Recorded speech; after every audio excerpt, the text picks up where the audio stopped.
Hey, how are you? Good morning, friends. Today we'll learn about दहन और ज्वाला। NCERT का part 4 है ये, दहन और ज्वाला। स्टार्ट करते हैं अपना चरण। आपको पूरा चैप्टर पढ़ना है, उसके बाद इसमें क्वेश्चन आंसर आएंगे, उनके जवाब आपको देने हैं। हम घर पर, उद्योगों में और वाहनों को चलाने के लिए विभिन्न प्रकार के ईंधनों का उपयोग अलग अलग तरह से करते हैं।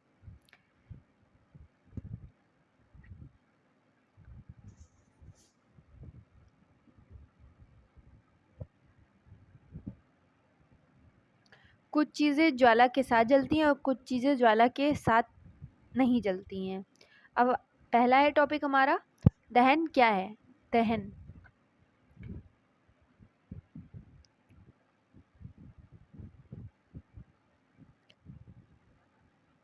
ध्यान से समझिएगा इसको। दहन, कास्ट कोयला वायु में जलता है। कोयला किस में जलता है? वायु में जलता है। आपको पता है क्योंकि वायु में ऑक्सीजन गैस उपस्थित होती है। हम जानते हैं कि कास्ट कोयला वायु में जलकर कार्बन डाइऑक्साइड, ऊष्मा और प्रकाश देता है।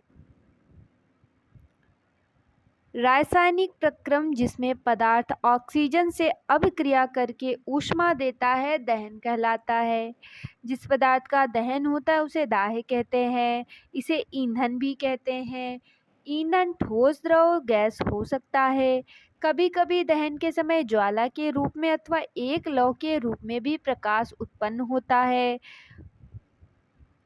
जैसे मैग्नीशियम और कास्ट कोयला दाह्य पदार्थ हैं।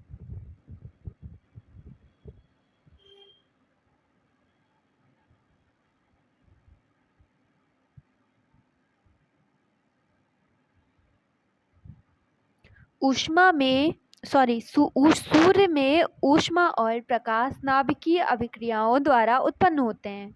सूर्य में ऊष्मा और प्रकाश नाभिकीय अभिक्रियाओं द्वारा उत्पन्न होते हैं।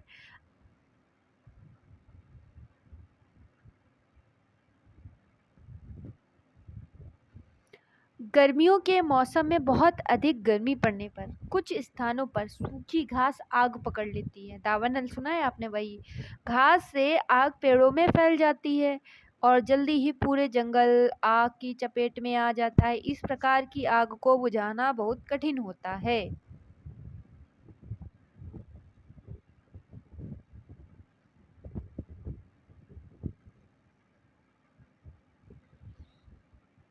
वह न्यूनतम ताप जिस पर कोई पदार्थ जलने लगता है ज्वलन ताप कहलाता है। माचिस का इतिहास बहुत पुराना है दोस्त। 5000 से अधिक वर्ष पहले प्राचीन मिस्र में गंधक में डुबोए गए चीड़ की लकड़ी के छोटे टुकड़े माचिस की तरह उपयोग किए जाते थे। फिर से सुनिए, मिस्र में गंधक में डुबोए गए, गंधक मतलब सल्फर में डुबोए गए चीड़ की लकड़ी के छोटे टुकड़े माचिस की तरह उपयोग किए जाते थे। आधुनिक निरापद माचिस का विकास लगभग 200 वर्ष पहले हुआ था।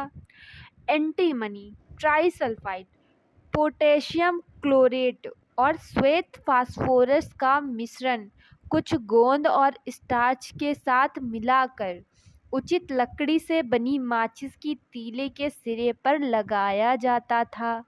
जब इसे किसी खुरदरी सतह से रगड़ा जाता था तो घर्षण की ऊष्मा के कारण श्वेत फास्फोरस प्रज्वलित होता था। इससे माचिस की तीली का दहन प्रारंभ हो जाता था। लेकिन श्वेत फास्फोरस माचिस उद्योग में काम करने वाले और माचिस का उपयोग करने वालों दोनों के लिए खतरनाक सिद्ध हुआ। आज निरापद माचिस के सिरे पर केवल एंटीमनी ट्राइसल्फाइड और पोटेशियम क्लोरेट लगा रहता है। तो माचिस के सिरे पर क्या लगा रहता है? एंटीमनी ट्राइसल्फाइड और पोटेशियम क्लोरेट लगा रहता है, याद रखिएगा।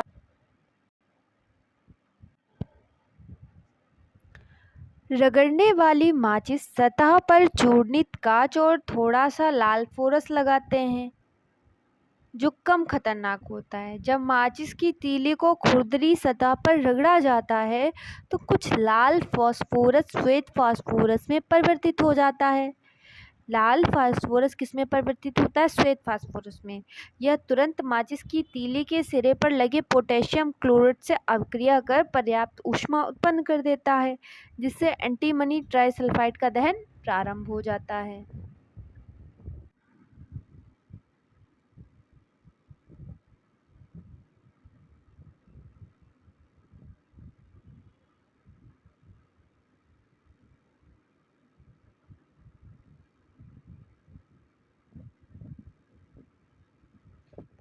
अब बात करेंगे ज्वलनशील पदार्थ क्या कौन होते हैं, किसे कहते हैं ज्वलनशील पदार्थ। जिन पदार्थों का ज्वलन ताप बहुत कम होता है और जो ज्वाला के साथ सरलतापूर्वक आग पकड़ लेते हैं, ज्वलनशील पदार्थ कहलाते हैं। ज्वलनशील पदार्थों के उदाहरण पेट्रोल, अल्कोहल, द्रवित पेट्रोलियम गैस, एलपीजी आदि हैं। हम आग पर नियंत्रण कैसे पाते हैं?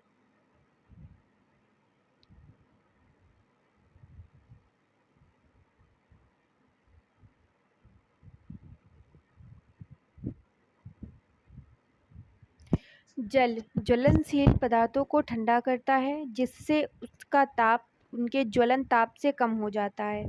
ऐसा करने से आग का फैलना रुक जाता है। जलवाष्प ज्वलनशील पदार्थ को घेर लेता है, जिससे वायु की आपूर्ति बंद हो जाती है और आग बुझ जाती है।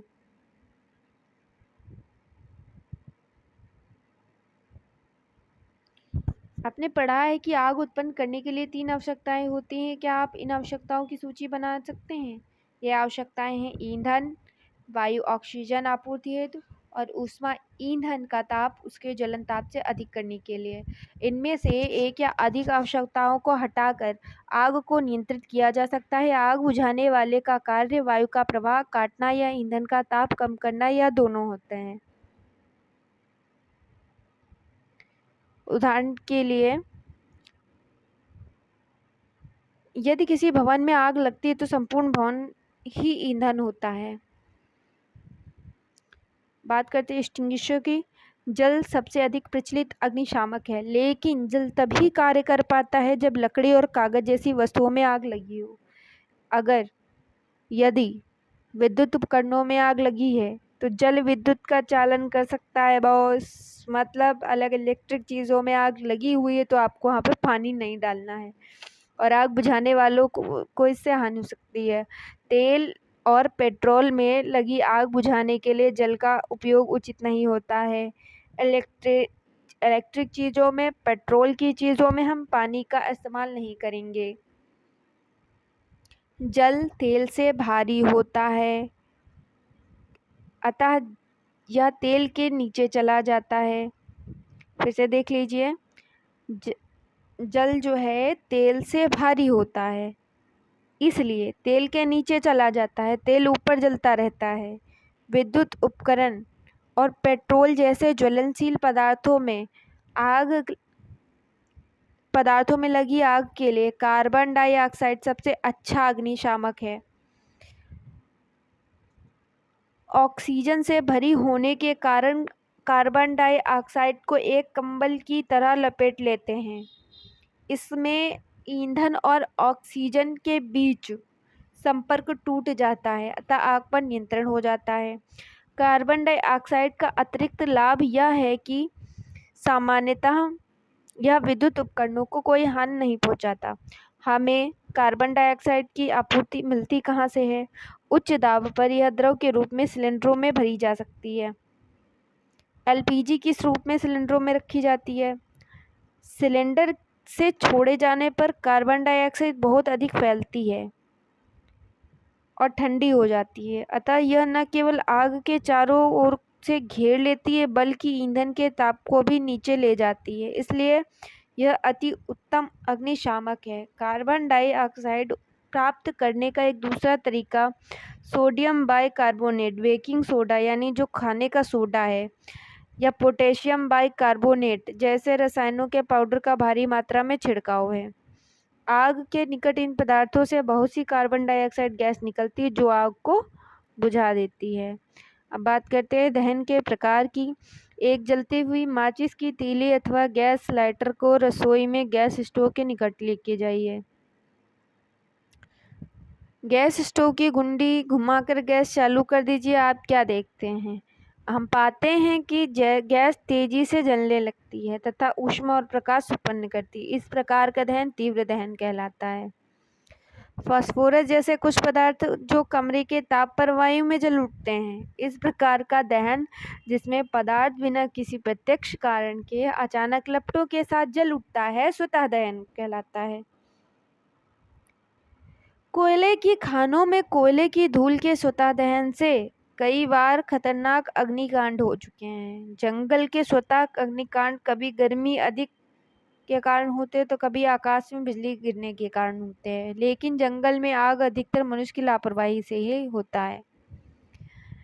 जंगल में यदि आप पिकनिक अथवा शिविर में जाते हैं और कैंप फायर का आयोजन करते हैं तो इस स्थान को छोड़ने से पहले आग को पूर्णतया बुझाना अवश्य याद रखिए। हम त्योहारों पर अक्सर आतिशबाजी करते हैं। जब पटाखे जलाते हैं तो एक आकस्मिक अभिक्रिया से ऊष्मा, प्रकाश व ध्वनि पैदा होती है। अभिक्रिया में बनी गैस बड़ी मात्रा में निकलती है। इस प्रकार की अभिक्रिया विस्फोट कहलाती है। पटाखे पर दाब डालने पर भी विस्फोट हो सकता है। अब बात करते हैं ज्वाला की।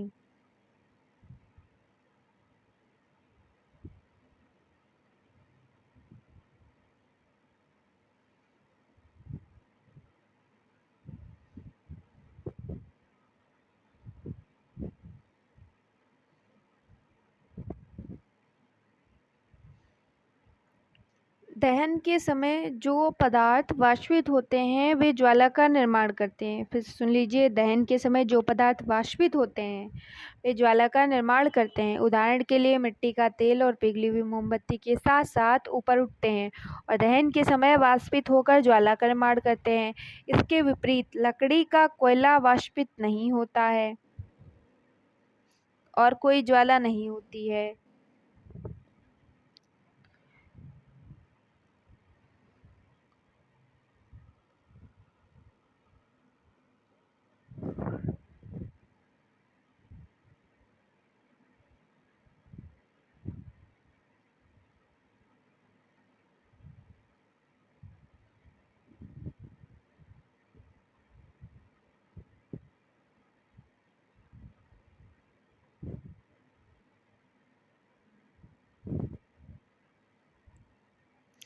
सोने और चांदी को पिघलाने के लिए सुनार धातु की फुकनी से ज्वाला के सबसे बाहरी भाग को उस पर फूंकते हैं।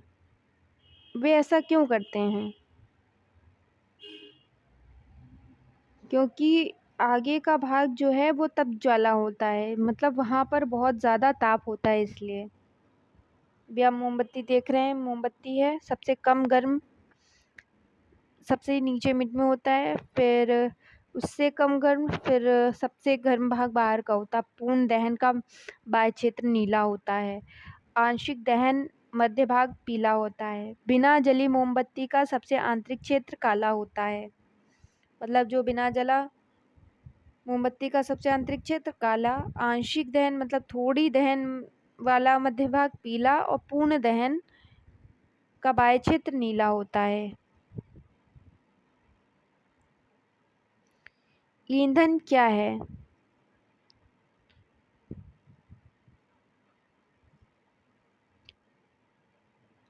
पेट्रोल, मिट्टी का तेल इत्यादि ये सभी ईंधन कहलाते हैं। अच्छा ईंधन वह है जो सहज उपलब्ध हो जाए। यह सस्ता होता है और वायु में सामान्य दर से सुगमतापूर्वक जलता है। यह अधिक मात्रा में ऊष्मा उत्पन्न करता है। यह जलने के बाद कोई अवांछनीय पदार्थ नहीं छोड़ता। संभवतः ऐसा कोई भी ईंधन नहीं है जिसे एक आदर्श ईंधन माना जा सके। हमें ऐसा ईंधन ढूंढना चाहिए जो किसी विशिष्ट उपयोग की अधिकांश आवश्यकताएं पूरी कर सकता हो। ईंधन दक्षता क्या होती है? यदि आपसे कहा जाए कि गोबर के उपले, कोयला और एलपीजी को जलाकर पानी के एक निश्चित मात्रा में डुबोएं तो आप कौन सी ईंधन को चुनेंगे? इसका कारण बताइएगा। किसी ईंधन के 1 किलोग्राम के पूर्ण दहन से प्राप्त ऊष्मा ऊर्जा की मात्रा उसका ऊष्मीय मान कहलाती है। अगर आपसे पूछा जाएगा ऊष्मीयमान क्या होता है तो आप बताएंगे किसी ईंधन के 1 किलोग्राम के पूर्ण दहन से प्राप्त ऊष्मा ऊर्जा की मात्रा उसका ऊष्मीयमान कहलाती है। यानी जो ऊर्जा 1 किलोग्राम ईंधन जब हम जलाते हैं तो उससे जो हमें ऊष्मा प्राप्त होती है, ऊर्जा प्राप्त होती है, वही हमारी ऊष्मीयमान है। ईंधन के ऊष्मीयमान को किलो जूल प्रति किलोग्राम मात्रक द्वारा प्रदर्शित किया जाता है। कुछ ईंधनों के ऊष्मीयमान दिए गए हैं।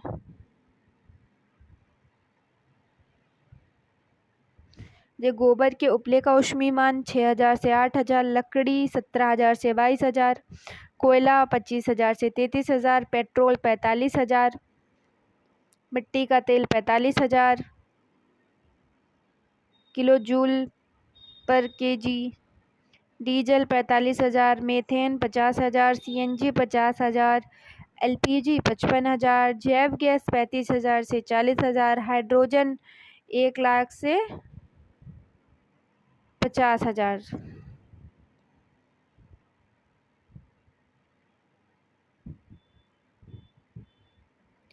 ईंधन का बढ़ता हुआ उपभोग पर्यावरण पर हानिकारक प्रभाव डालता है।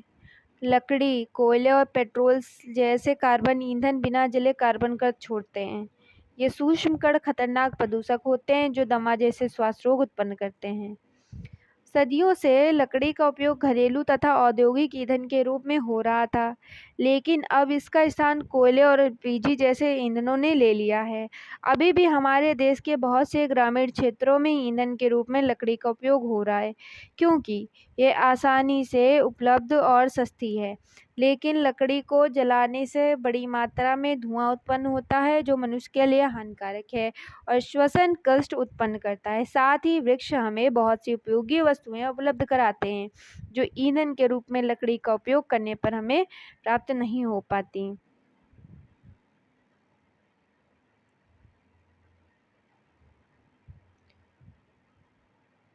इन ईंधनों का अपूर्ण दहन कार्बन मोनोऑक्साइड गैस देता है। यह अत्यंत विषैली गैस है। अगर आपसे पूछा जाएगा सबसे विषैली गैस कौन सी है तो कार्बन मोनोऑक्साइड है। बंद कमरे में कोयला जलाना खतरनाक होता है, क्योंकि इससे कार्बन मोनोडाइऑक्साइड गैस उत्पन्न होती है। इससे श्वास रुक जाती है और जो उसमें सो रहा होगा व्यक्ति, उसकी मृत्यु भी हो सकती है। अधिकांश ईंधनों के दहन से पर्यावरण में कार्बन डाइऑक्साइड गैस निकलती है। वायु में कार्बन डाइऑक्साइड गैस की अधिक मात्रा संभवतः विश्व उष्णन ग्लोबल वार्मिंग का कारण बनती है। पृथ्वी के वातावरण के तापमान में वृद्धि विश्व उष्णन कहलाती है। अन्य बातों के साथ साथ इसमें हिमनद पिघलने लगते हैं, जिससे समुद्र में जल स्तर बढ़ जाता है और तटीय क्षेत्र बाढ़ग्रस्त हो जाते हैं। ऐसा संभव है कि निचले स्तर वाले तटीय क्षेत्र स्थायी रूप से जलमग्न हो जाएं। कोयले और डीजल के दहन से सल्फर डाइऑक्साइड गैस निकलती है। किसके किसके दहन से? कोयला, डीजल के दहन से सल्फर डाइऑक्साइड गैस निकलती है। ये अत्यंत दम घोटू और संक्षारक गैस है। इसके अतिरिक्त पेट्रोल इंजन नाइट्रोजन के गैसीय ऑक्साइड छोड़ते हैं। सल्फर और नाइट्रोजन के ऑक्साइड वर्षा जल में घुल जाते हैं तथा अम्ल बनाते हैं। ऐसी वर्षा अम्ल वर्षा कहलाती है, जो फसलों, भवनों और मृदा के लिए बहुत हानिकारक होती है। मोटर वाहनों में ईंधनों के रूप में डीजल और पेट्रोल का स्थान अब सीएनजी संपीड़ित प्राकृतिक गैस ले रही है, क्योंकि सीएनजी सल्फर और नाइट्रोजन के ऑक्साइडों का उत्पादन अल्प मात्रा में करती है। सीएनजी एक अधिक स्वच्छ ईंधन है। आपने क्या क्या सीखा? आपने सीखा है जो पदार्थ वायु में जलते हैं उन्हें हम दाह्य कहते हैं। दाह्य के लिए ऑक्सीजन आवश्यक है। दहन के प्रक्रम में ऊष्मा और प्रकाश उत्पन्न होते हैं। जलन ताप वह निम्न ताप है जिस पर दाह्य पदार्थ आग पकड़ लेता है। ज्वलनशील पदार्थों का ज्वलन ताप बहुत कम होता है। आग उत्पन्न करने के लिए आवश्यकताओं में से एक या अधिक को हटाकर आग पर नियंत्रण पाया जा सकता है। आग पर नियंत्रण पाने के लिए सामान्यतः जल का प्रयोग किया जाता है, लेकिन आपने पढ़ा था इलेक्ट्रिक चीज़ों में या पेट्रोल या फिर गैस में हम पानी का इस्तेमाल ना करके हम कार्बन डाइऑक्साइड गैस का इस्तेमाल करते हैं या फिर बेकिंग सोडा, सोडियम बाइकार्बोनेट का इस्तेमाल करते हैं। विद्युत उपकरणों और तेलों में लगी आग को नियंत्रित करने के लिए जल का उपयोग नहीं किया जाता है। दहन विभिन्न प्रकार के होते हैं, जैसे तीव्र दहन, स्वतः दहन, विस्फोट आदि। ज्वाला के 3 भिन्न क्षेत्र होते हैं: अदीप्त क्षेत्र, दीप्त क्षेत्र और ज्योतिहीन क्षेत्र। आदर्श ईंधन सस्ता, आसानी से उपलब्ध, आसानी से जलने वाला और आसानी से वहन योग्य होता है। इसका ऊष्मीय मान उच्च होता है। यह ऐसी गैसें या अवशेष नहीं छोड़ता है जो पर्यावरण को प्रदूषित करता हो। ईंधनों की दक्षता और मूल्य परस्पर भिन्न हो सकते हैं। ईंधन दक्षता को ऊष्मीय मान द्वारा प्रदर्शित किया जाता है, जिसका मात्रक किलो जूल प्रति किलोग्राम होता है। वायु में बिना जले कार्बन कण खतरनाक प्रदूषक हो सकते हैं और श्वसन कष्टों को उत्पन्न करते हैं। ईंधन के अपूर्ण दहन से विषैली कार्बन मोनोऑक्साइड गैस बनती है। वायु में कार्बन डाइऑक्साइड की बढ़ी हुई मात्रा को विश्व उष्णन का कारण बताया जाता है। कोयला, डीजल, पेट्रोल के दहन से उत्पन्न सल्फर और नाइट्रोजन के ऑक्साइड अम्ल वर्षा उत्पन्न करते हैं, जो फसलों, भवनों के लिए हानिकारक होते हैं। प्रश्न है हमारा, लकड़ी और कोयले से जलने से वायु का क्या होता है?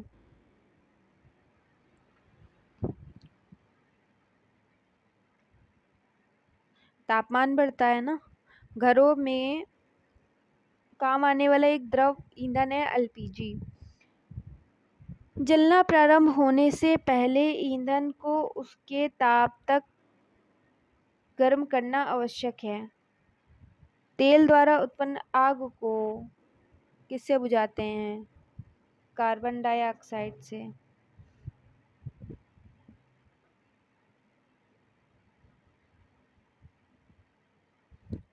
आपका चैप्टर यहीं समाप्त होता है। अगले चैप्टर के लिए चैनल को लाइक करें, शेयर करें, सब्सक्राइब करें। अच्छे अच्छे वीडियोस और आएंगे अभी।